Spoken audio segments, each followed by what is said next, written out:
Hello दोस्तों, आज की इस वीडियो में हम बात करने वाले हैं कि जैसे मान लो कोई हम किसी लाइव प्रोजेक्ट पे काम कर रहे हैं और हम उसे लोकल पे पहले बनाते हैं, फिर मैन्युअली जाके होस्टिंगर या सी पैनल के ऊपर डिप्लॉय करते हैं उस प्रोजेक्ट को। फिर बाद में मान लो क्लाइंट के जो चेंजेस आते हैं, फिर वही प्रोसेस मान लो 10-12 फाइल में हमने चेंज किया, फिर उन फाइलों को याद रखना पड़ता है कि किस फाइल में क्या क्या टॉपिक जो है चेंज किया, फिर उसे मैन्युअली जाके होस्टिंगर या सी पैनल के ऊपर डिप्लॉय करते हैं, लाइव करते हैं उस कोड को। तो इस प्रॉब्लम को सॉल्व करने के लिए एक मेरे पास आइडिया है कि पहले हम जो प्रोजेक्ट लोकल पे है उसको गिटहब के ऊपर डाल दें और गिटहब को जो है वो होस्टिंगर के साथ कनेक्ट कर दें। अब ये मत सोचना कि होस्टिंगर के साथ कैसे कनेक्ट होगा, क्योंकि वो कंपनी का होस्टिंगर है या क्लाइंट का होस्टिंगर है तो कनेक्ट नहीं होगा, ऐसा नहीं होता। मैं भी पहले ऐसे ही सोचता था कि वो कंपनी का होस्टिंगर है तो मैं अपने गिटहब से कैसे कनेक्ट कर सकता हूँ, बट एक सोल्यूशन है इसके लिए कि हम कंपनी के होस्टिंगर से अपने पर्सनल गिटहब को कनेक्ट कर सकते हैं और वहाँ से हम लोकल से अपने कोड को पुश करेंगे इसके गिटहब के ऊपर और गिटहब से जो है अपना कोड जो है डिप्लॉय कर देंगे होस्टिंगर के ऊपर। तो चलिए शुरू करते हैं। तो उसके पहले हम एक अपना प्रोजेक्ट खोल लेते हैं। मेरे पास जैसे ये है वीडियो नाम का, तो मैं अपना ये प्रोजेक्ट खोल लेता हूँ और उसके बाद यहाँ पर रिपोजिटरी न्यू रिपोजिटरी एक क्रिएट कर लेते हैं। वीडियो वीडियो नाम का क्रिएट कर लेता हूँ और इस रिपोजिटरी को प्राइवेट कर देते हैं, क्योंकि आपके पास कंपनी का होस्टिंगर मतलब कंपनी का प्रोजेक्ट या क्लाइंट का प्रोजेक्ट रहेगा तो प्रोजेक्ट जो है पब्लिकली नहीं रख सकते हो ना, प्राइवेट रखना पड़ेगा, नहीं कोई भी आपका वो प्रोजेक्ट जो है एक्सेस कर सकता है। इस वजह से ये प्राइवेट कर देते हैं यहाँ पर और क्रिएट रिपोजिटरी पे क्लिक कर देते हैं। रिपोजिटरी क्रिएट हो गई। अब वो सेकंड स्टेप है कि इस प्रोजेक्ट को गिटहब के ऊपर पुश करने का। तो फर्स्ट कमांड है गिट इनिट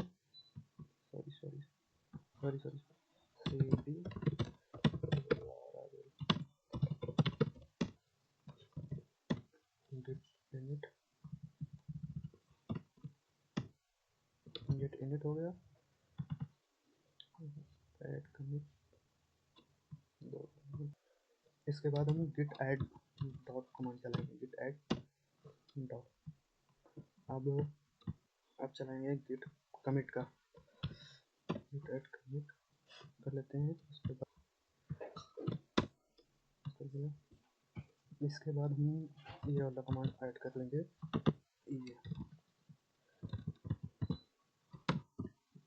और एरर रिमूव और ऑलरेडी एग्जिस्ट। ये मेरा पहले से ही मैंने इस प्रोजेक्ट को डिप्लॉय कर चुका हूँ, मतलब पुश कर चुका हूँ गिटहब के ऊपर, इस वजह से ये मेरे में एरर दे रहा है।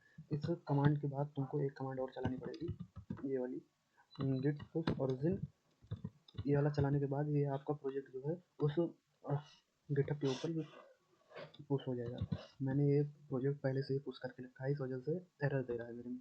अब नेक्स्ट स्टेप आता है, जैसे मैं दिखा देता हूँ आपको। ये मैंने कहाँ अपलोड करके रखा है, ये वीडियो यूट्यूब वीडियो डाउनलोड नाम का ये जो है रिपोजिटरी जो है, इसमें मैंने उस प्रोजेक्ट को ऑलरेडी पुश करके रखा है, इस वजह से वहाँ पर ये एरर आ रही है। अब यहाँ पर जैसे मेरा प्रोजेक्ट है और सेकंड स्टेप ये आता है कि अब पहला स्टेप हो गया कंप्लीट कि लोकल प्रोजेक्ट को गिटहब पे कैसे पुश करें। अब सेकंड स्टेप आता है गिटहब को होस्टिंगर से कैसे कनेक्ट करें। तो फर्स्ट होस्टिंगर को लॉगिन कर लेते हैं। होस्टिंगर माई अकाउंट लॉगिन हो गया, अपना क्रेडेंशियल डाल के आप लोग लॉगिन कर लीजिएगा। अब अगला स्टेप आता है वेबसाइट पे जाते हैं, वेबसाइट लिस्ट पे। अब वेबसाइट लिस्ट के ऊपर जाने के बाद यहाँ पर आपको सर्च का एक ऑप्शन दिखेगा, यहाँ पर गिट सर्च करिएगा। गिट सर्च करने के बाद आपके डोमेन आ जाएंगे नीचे, किस डोमेन के साथ कनेक्ट करना चाहते हो। मैं जैसे home7.com है, इसके ऊपर क्लिक कर देता हूँ। home7.com इसके ऊपर क्लिक कर देने के बाद 2 मिनट सॉरी गिट, हाँ आ गया। जैसे home7.com गिट सर्च किया, वहाँ पर home7.com जो डोमेन होगा आपका वो सिलेक्ट करना। उसके बाद क्लिक करने के बाद आपको इस टाइप का कुछ पेज खुलेगा और ये पेज खुलने के बाद मैं यहाँ पर मान लो कि ये जो है ये की को कॉपी कर लेना, यहाँ से कॉपी कर लेना। उसके बाद अपने गिटहब के प्रोजेक्ट के अंदर जाना, ये मेरा रिपोजिटरी है, यहाँ पर सेटिंग बटन पे क्लिक करना। सेटिंग के ऑप्शन पे क्लिक करने पर साइड बार में आपको डिप्लॉय की ऑप्शन दिखेगा, इसके ऊपर क्लिक करना और यहाँ पर ऐड डिप्लॉय की बटन पे क्लिक करना। यहाँ पर टाइटल रख देना अपने उसका, क्या कहते हैं, प्रोजेक्ट का कुछ भी जो आपको रखना हो। मैं यहाँ पे रख देता हूँ वीडियोज़ नाम का, और यहाँ पर की को पास कर देना। यहाँ से वहाँ अलाउ कर दूँगा ऐड की यूज़ मोबाइल। मैं अपने मोबाइल में भी गिटहब को डाउनलोड करके रखा है, इस वजह से टू स्टेप वेरिफिकेशन के लिए ये आ रहा है। मैं टू स्टेप वेरिफिकेशन कर लेता हूँ। 2 मिनट। 965 अप्रूव कर दिया मैंने। ये क्या हो गया कि ऑलरेडी, हाँ ऐसे आप कर लीजिएगा। मेरे में ये दिखा रहा है कि ये ऑलरेडी यूज़ हो चुकी है, इस वजह से मेरे में एरर आ रहा है। और नेक्स्ट स्टेप ये आता है कि आपका यहाँ पर की को क्रिएट कर लेंगे। तो इस की को क्रिएट करने का मोटिव ये है कि हम अपने होस्टिंगर को रिपॉजिटरी के साथ ऑथेंटिकेशन कर रहे हैं कि ऑथराइज हो सके, वो एक्सेस कर सके, होस्टिंगर जो है ये रिपॉजिटरी को एक्सेस कर सके, इस वजह से हम ऐसा कर रहे हैं। अब नेक्स्ट स्टेप ये आएगा कि हम होस्टिंगर में चलेंगे और होस्टिंगर के अंदर यहाँ पर क्रिएट अ न्यू रिपॉजिटरी का ऑप्शन होगा। मैंने पहले से ये क्रिएट करके रखा है यहाँ पर, और आपको ऐसे क्रिएट करना है कि यहाँ पर मान लो कि आपकी रिपॉजिटरी जो है प्राइवेट है। प्राइवेट रिपॉजिटरी के लिए इस टाइप से, जैसे मैंने, हाँ इसको मैं कॉपी कर लेता हूँ तो मैं बताता हूँ आपको।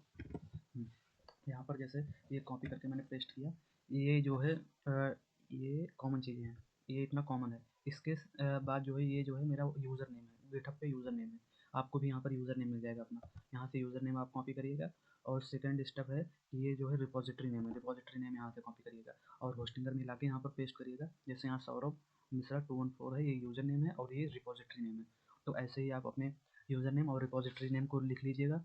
नेक्स्ट स्टेप आता है कि किस ब्रांच, हाँ किस ब्रांच में रखना चाहते हैं। तो मेन ब्रांच बाय डिफ़ॉल्ट जो है मेन ब्रांच रख देते हैं यहाँ पर, कि जब हम मान लो कि रिपॉजिटरी में दो ब्रांच है मेरी, मास्टर ब्रांच और एक मेन ब्रांच। पहले मास्टर ब्रांच में हम कोड को पुश करते हैं, उसके बाद मेन ब्रांच में पुल लेते हैं। तो ऐसे आप रख सकते हैं। यहाँ पर फिर आप ले लीजिएगा मेन ब्रांच। और नेक्स्ट स्टेप आता है कि डिप्लॉय ऑप्शन। हाँ, इसका मतलब होता है कि किस वाले फ़ोल्डर के अंदर ये रिपॉजिटरी का कोड पुश करने के बाद जाएगा। मेरे मतलब ये है कि जैसे हॉर्न 7 के ऊपर मैंने क्लिक किया, मेरा डोमेन का नेम हॉर्न 7, उसके बाद मैं जाता हूँ 2 मिनट में सब एक बार क्लियर कर लेता हूँ, कंफ्यूजन ना रहे। जैसे हॉर्न 7 पे मैंने क्लिक किया, होम वेबसाइट, ये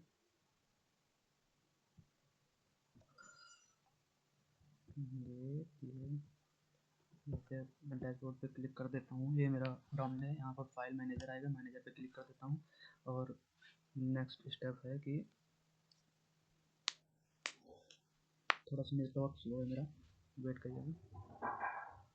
और जैसे पब्लिक अंडरस्कोर HTML आता है, क्लिक करना। मेरे पब्लिक अंडरस्कोर HTML के अंदर बहुत सारे फोल्डर हैं, तो यही यहाँ पर ये पूछ रहा है कि आप कौन से फोल्डर के अंदर जो है ये यहाँ पर पूछ रहा है कि आपको कौन से फोल्डर के अंदर अपना कोड जो है गिटहब से जो रिक्वेस्ट आएगी डिप्लॉय करोगे, किस वाले फोल्डर के अंदर। तो वहाँ पर मुझे फोल्डर का नेम रखना है। तो जैसे मान लो कि मेरा फोल्डर है यहाँ पर वीडियोज़ नाम का, मैं एक फ़ोल्डर बना लूँगा, वीडियोज़ वीडियोज़ नाम का एक फ़ोल्डर बना लिया। इस फ़ोल्डर के अंदर जब मैं क्रिएट करूँगा तब यहाँ पर डेटा जो है डिप्लॉय हो जाएगा। तो यहाँ पर अपने फ़ोल्डर का नाम रख लेना है। मैं जैसे वीडियोज़ रख लेता हूँ, यहाँ पर हो गया मेन हो गया, और यहाँ पर ये हो गया मेरा, ये नहीं ये हो गया, ठीक है। ऐसे तुम अपने ही डिटेल डालना, मेरी डिटेल मत डालना। ये डिटेल डाल दिया और यहाँ से क्रिएट करूँगा। क्रिएट करने के बाद इस टाइप से यहाँ पर रिपॉजिटरी क्रिएट हो, मतलब ये, हाँ रिपॉजिटरी गिटहब के साथ कनेक्ट होकर क्रिएट हो जाएगी। जैसे मेरा यहाँ पर क्रिएट हो गया है। अब नेक्स्ट स्टेप ये आएगा कि मान लो कि कोई यहाँ पर मैं चेंजेस करता हूँ, ठीक है। यहाँ पर चेंज किया गिटहब के ऊपर, उस कोड को मैंने पुश किया। पुश करने के बाद यहाँ पर ये डिप्लॉय बटन जो लिखा हुआ आ रहा है, इस पर डिप्लॉय पे क्लिक कर दूंगा तो वो कोड अपने आप से लाइव हो जाएगा। हमको कुछ इसमें करने की ज़रूरत नहीं होगी। तो ये बेसिकली बहुत ईजी तरीका हो जाता है, क्योंकि हम 10-12 फाइलों के अंदर या फोल्डर के अंदर जो चेंजेस करते हैं वो मैनुअली खुद ले आके डिप्लॉय करते हैं उस कोड को, तो बहुत सारी प्रॉब्लम आती है। एक-एक कोड को ध्यान से बहुत में फ़ोकस करके कोड पे चेंजेस करने पड़ते हैं। ऐसे जो है ईज़ी हो जाएगा आपके लिए। और कोई भी इसमें डाउट हो, कुछ प्रॉब्लम आ रहे हो, तो कमेंट करके आप पूछ सकते हैं। मैं अपना इंस्टाग्राम का वो लिंक भी प्रोवाइड कर दूँगा, उस पे भी आप जाके पूछ सकते हैं, या नहीं तो इस वीडियो के कमेंट सेक्शन के अंदर कमेंट करके आप पूछ सकते हैं। ओके, फिर मैं नेक्स्ट वीडियो में मिलता हूँ आपसे।